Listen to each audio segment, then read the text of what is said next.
दोस्तों, fly world India YouTube channel में आपका स्वागत है। मुझे बहुत लोग पूछते हैं कि सर हमें जॉब के लिए अल्टीमेटली शिफ्ट होना है कोई भी फॉरेन कंट्री में। ऑलमोस्ट जो मेरी कंपनी में इंक्वायरी आती है ना, वो 100 इंक्वायरी में से 90 इंक्वायरीज इसके ऊपर आती है कि हमें वर्क परमिट के तौर पे शिफ्ट होना है। मैं आपको एक बात क्लियर कर लूँ कि ये जो वर्क परमिट का मामला है ना, वो बहुत पेचीदा है। उसमें हो सके तो आप पैसे तो कभी दीजिए ही मत, एडवांस मत दीजिए, नहीं तो वो पैसे जाएंगे। एंड अल्टीमेटली ये यूट्यूब चैनल पे मैं बहुत कुछ बोला हूँ, और रही बात तो अपना थोड़ा कॉमन सेंस यूज़ कीजिए, क्योंकि ये जो वर्क परमिट है ना, वो एम्प्लॉयर एंड एम्प्लॉई दोनों डिसाइड करते हैं। वो दोनों की इंडिविजुअल मैटर है। तो मैं हर एक को बोलता हूँ कि अगर अल्टीमेटली आपको कहीं पे भी शिफ्ट होना है तो आप एक छोटा मोटा सा कोर्स सिलेक्ट कर लीजिए। एंड कोर्स सिलेक्ट करने के बाद अल्टीमेटली आप शिफ्ट हो जाइए वहाँ पे। एंड फिर आप एम्प्लॉयर से मिलिए, वहाँ पे काम करेंगे, आप दोनों की टर्म्स सेटिस्फाई होगी, तब जाके वो काम पे आपको रखेगा। क्योंकि दोस्तों, इंडिया में कैसा है कि हमें कोई बंदे को हम काम पे रखते हैं तो उसका कोई फॉर्मेलिटी नहीं होती है।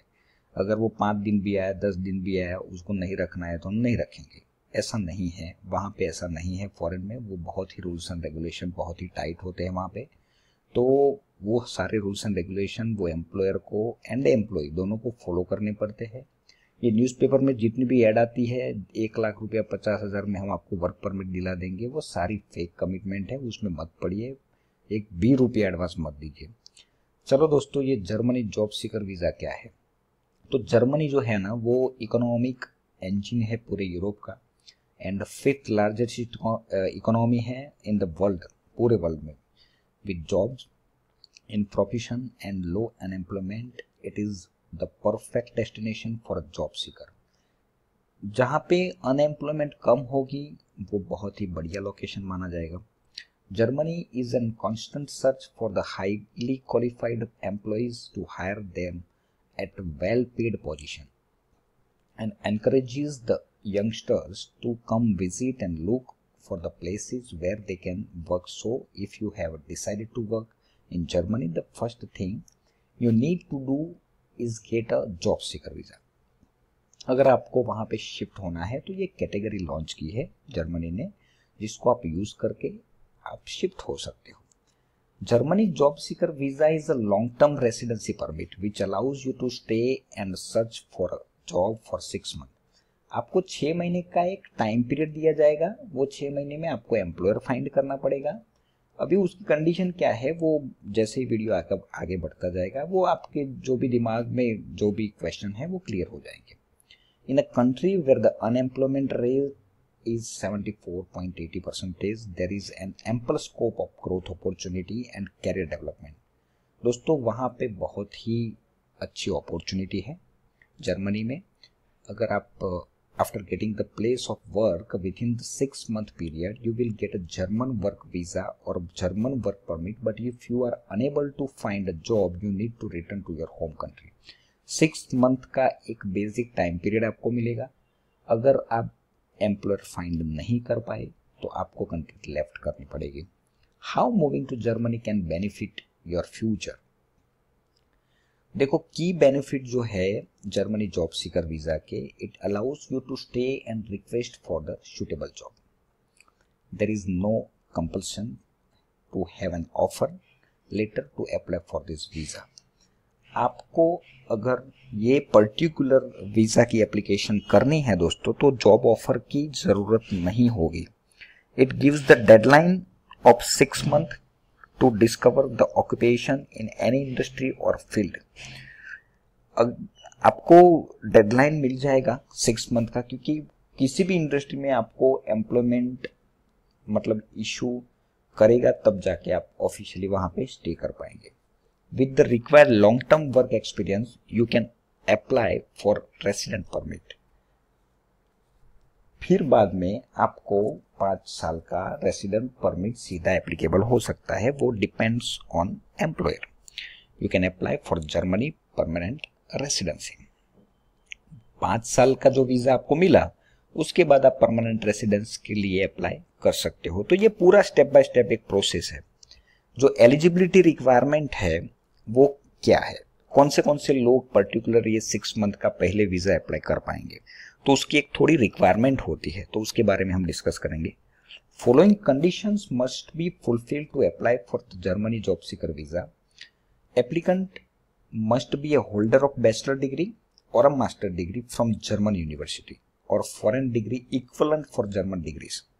आपकी जो डिग्री होनी चाहिए वो बैचलर एंड मास्टर वो जर्मन इक्विवेलेंट होनी चाहिए। Minimum of 5 years experience is required in the related field of study. आपने जो भी पढ़ाई की है उसके हिसाब से 5 साल का आपका जो एक्सपीरियंस है वो सूटेबल होना चाहिए। Applicant must show the proof of sufficient fund, क्योंकि दोस्तों ऑब्वियसली आप जा रहे हो, 6 मंथ का ऑफिशियली आपका स्टे है वहां पे, तो आपका अगर काम नहीं मिला वहां पे तो सफिशिएंट फंड आपको प्रूफ करना पड़ेगा कि भाई मेरे पास इतने पैसे हैं एंड अगर मुझे काम तुरंत भी नहीं मिलेगा तो भी मेरे पास सफिशिएंट फंड है, वो आपको अप्रूव कर, मतलब सफिशिएंट फंड आपको दिखाना पड़ेगा एम्बेसी को। जो ट्रैवल और medical insurance to cover the stay in Germany और until the work permit is not given, तब तक का सारा खर्चा आपको दिखाना पड़ेगा। Required documents. After being eligible to apply, the next thing is to collect the set of list of document to be attached along with the visa application. ये सारे डॉक्यूमेंट आपको वीजा एप्लीकेशन जब आप करेंगे तो सारे डॉक्यूमेंट चाहिए। The supporting document ensure the immigration officer that you have met the criteria. Immigration officer वो सारे डॉक्यूमेंट जो भी आप सबमिट करेंगे वो स्क्रूटिनाइज करेगा and ultimately you need to submit the complete and accurate set of documents to boost your chances of selection for this visa. अभी document कौन से चाहिए?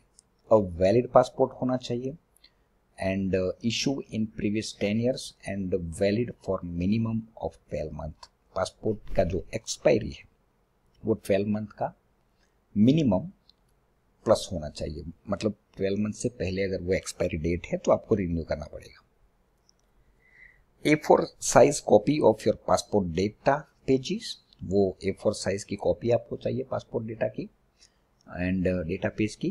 3 passport size photographs based on biometric specification, तो उसके हिसाब से आपको 3 साइज फोटोग्राफ चाहिए। एक कवर लेटर बनाना पड़ेगा in which the objective of your visit to explain, तो कवर लेटर में आपको मेंशन करना पड़ेगा कि भाई मैं आपकी कंट्री में आना चाहता हूँ, ये मेरा पर्पस है और मेरी ये एजुकेशन है, मैंने इतना इतना किया है एंड मेरा ये प्लान है और मैं ऐसे जॉब ले लूँगा और आपकी इकोनॉमी के लिए कैसे बेनिफिशियल रहेगा, पूरा एक एक्सप्लेनेशन करना पड़ेगा।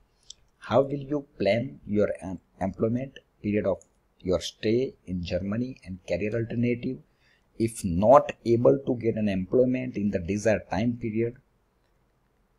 अगर आपको 6 मंथ में जो टाइम पीरियड मिला है वो टाइम में अगर आपको काम नहीं मिलता है तो आपको कंट्री लेफ्ट करना पड़ेगा।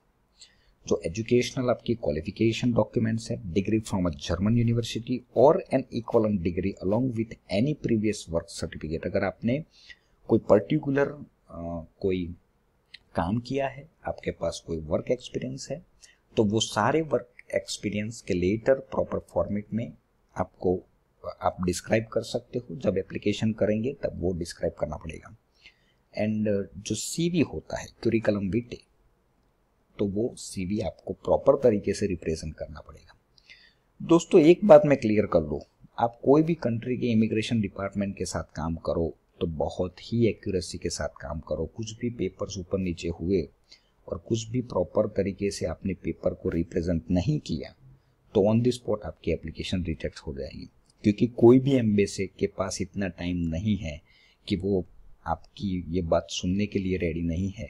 तो कहने का मतलब क्या है कि वीज़ा आपको चाहिए, तो इसीलिए हम बैठे हैं आपकी सेवा के लिए। क्योंकि अल्टीमेटली क्या होता है कि जो तरीका होता है वो कई बार थोड़ी बहुत समझ होती है क्लाइंट को, और मैं ऐसा नहीं बोलता हूँ कि क्लाइंट होशियार नहीं है, वो भी स्मार्ट है, मगर ये एक तरीका होता है। आप पहली बार करते हो, अगर कुछ भी छोटी गलती हो गई तो वो आपको बहुत भारी पड़ सकता है।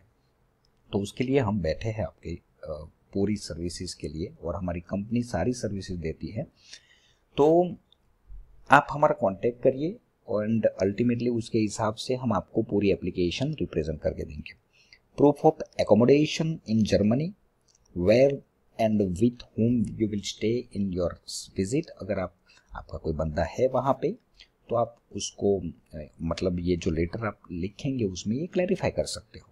A bank account statement acting as a proof that you can finance your stay in Germany, तो बैंक अकाउंट का वो देना पड़ेगा।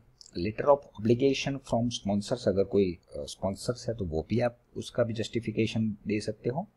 Document like birth certificate of self, wife, children, सारे जो भी आपके फैमिली के मेंबर है, marriage certificate, Aadhaar card with English translation, कोई भी डॉक्यूमेंट इंग्लिश में ही चाहिए। Acting as a personal status proof in your home country, जो भी आप जिस कंट्री में रह रहे हो वो सारे कंट्री के जो प्रूफ्स है, वो सारे हेल्थ इंश्योरेंस प्रूफ, वो सारे आपको प्रॉपर तरीके से रिप्रेजेंट करना पड़ेगा। 2 sets of the above said document are required in order to meet the requirement. Also, submission of this document does not promise the job seeker visa. दोस्तों कई लोग मुझे ये बहुत बढ़िया क्वेश्चन पूछते हैं, सारे जितने भी मेरे क्लाइंट्स हैं वो बोलते हैं कि सर अगर हम कोई भी एप्लीकेशन करें तो उसका पक्का क्या हमें वीज़ा मिल जाएगा। तो ये क्वेश्चन ही गलत है मेरे मतलब से, ये पूरा क्वेश्चन गलत है, क्योंकि काम करना हमारे बस का है मगर रिजल्ट अपने हाथ में नहीं है। क्योंकि ये सारी जो वीज़ा की कैटेगरी है उसमें अल्टीमेटली रिजल्ट जो डिसीजन लिया जाता है वो इमिग्रेशन की साइड से होता है। तो ऐसा ज़रूरी नहीं है, इतनी सारी प्रोसेस करने के बाद भी अल्टीमेटली आपको ऐसा ज़रूरी नहीं है कि जॉब सीकर वीज़ा मिल जाएगा, क्योंकि the decision is entirely taken by the application centre. वो एप्लीकेशन सेंटर ही डिसाइड करता है। अभी submission of the application form and appointment, the final call on your application form is upon the immigration office at the application centre. सारे document proper तरीके से आप represent करिए and वो पूरा एप्लीकेशन सेंटर में जाएगा। After submitting all the documents your interview will be schedule with in the immigration officer. Interview आएगा, कुछ क्वेश्चनरी होगी, आपके जो भी आपने रिप्रेजेंट किया है उसके बेसिस पे the success of your Germany job Sikar visa will entirely depends upon the submitted application form. आपने जो भी एप्लीकेशन फॉर्म सबमिट किए हैं एंड उसके रिगार्डिंग आपका इंटरव्यू प्रॉपर तरीके से आएगा एंड प्रॉपर तरीके से आपको रिप्रेजेंट करना रहेगा अपने आप को। एंड जो भी प्लस एंड डाउट, जो भी डाउट्स एंड माइनस है वो इमिग्रेशन ऑफिसर आपके साथ सारी मैटर क्लियर करेगा। जो भी आपने बैकग्राउंड इंफॉर्मेशन दी है, जो भी डॉक्यूमेंट्स दिए हैं, उसका कोई भी फेक डॉक्यूमेंट आप रिप्रेजेंट मत करिए, जो सच है वही दीजिए और उसके हिसाब से आप इमिग्रेशन ऑफिसर को जस्टिफाई करना पड़ेगा। और अगर इमिग्रेशन ऑफिसर को लगता है कि नहीं ये बंदा सही है, तब जाके आपका जॉब सीकर वीज़ा अप्रूव होगा। दोस्तों ऑलमोस्ट मैंने आपके जो छोटे मोटे जो भी क्वेश्चन हो के उसका डाउट्स मैंने क्लियर कर लिया है। तो अगर फिर भी अगर कुछ भी क्वेरीज है तो आप मेरी कंपनी की जो मेल आईडी है वो आपको सामने दिखाई देती है, उसके ऊपर आप मेल ड्रॉप करिए प्रॉपर तरीके से पूरी डिटेल के साथ। एंड मेरी जो यूट्यूब चैनल है उसको सब्सक्राइब करिए। एंड मैक्सिमम जो लोगों को जॉब चाहिए, जर्मनी में जॉब सीकर वीज़ा चाहिए, तो देखो ये जो particular Germany job Sikar visa है ना दोस्तों, वो एक अलग तरीके का वीज़ा है। इसलिए ये गवर्नमेंट ने लॉन्च किया है क्योंकि उनको स्किल्ड बंदे चाहिए। ऐसा हर एक कंट्री में नहीं है, हर एक कंट्री का रूल्स एंड रेगुलेशन अलग अलग होता है। तो वो आप मतलब वर्क परमिट के तौर पे अगर कोई भी कंपनी आपके साथ कुछ चार्ज करती है तो सोच समझ के पैसा दीजिए, उसका स्टेटस देखिए। पहले तो वो कंपनी का स्टेटस देखिए कि भाई उनके जो डायरेक्टर है उनको क्या नॉलेज है, वो कंपनी का स्टेटस क्या है, वो प्राइवेट लिमिटेड है कि नहीं, वो गवर्नमेंट के तौर तरीके के अंडर में काम करता है कि नहीं, वो सारा कुछ आपको देखना चाहिए। उसके बाद अगर आपको ठीक लगे तो काम करना चाहिए। And this is completely very process oriented work और डायरेक्ट वर्क परमिट नहीं मिलती है। ये जो न्यूज़पेपर में जितनी भी ऐड आती है कि 50,000 दे दो, 25,000 दे दो, कनाडा की वर्क परमिट, ये वर्क परमिट, वो सारी गलत बात है। और कुछ भी अगर क्वेश्चन आपके दिमाग में होने चाहिए और गूगल पे थोड़ा सर्च करिए, उसके बाद आप पैसे दीजिए। आपका हार्ड मनी दोस्तों वेस्ट मत करिए आप। थैंक यू दोस्तों। आपके जितने भी ग्रुप है उसमें मेरा वीडियो शेयर करिए, क्योंकि एटलीस्ट किसी का पैसा ना जाए। Thank you.